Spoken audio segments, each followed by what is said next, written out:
Assalomu alaykum. Men Abdullayev Mansur, Agrobank Samarqand viloyat boshqarmasi Og'dariyo filiali boshqaruvchisiman. Ushbu loyiha Agrobank hamkorligida Og'dariyo tuman Yangi qishloq mahallasi 1174-sonli kontirda amalga oshirilmoqda. Agrobank bir kontir bir mahsulot tamoyili asosida 10 gektar maydonga loviya mahsuloti ekilgan. Bu yerdagi ekinlar zamonaviy usullar bilan parvarishlanmoqda. Hozirgi kunda hosildor ekilib, unib chiqish, rivojlanish holatida. Ekinlarni yetishtirish 90 kun davom etadi. Yetishtirish jarayonida sug'oriladi, tabiiy va mineral o'g'itlar bilan oziqlantiriladi. Ushbu loyihaga 16 ta dehqon xo'jaligi biriktirilgan.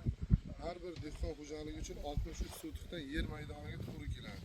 Loyihani samarali amalga oshirish maqsadida lider tadbirkor biriktirilgan. Asadbek 3 ta 7 qishloq xo'jaligi kooperativ tashkil qilingan. Ushbu loyiha har bir gektardan 4 tonnani, ya'ni 40 tonna hosil olish rejalashtirilgan.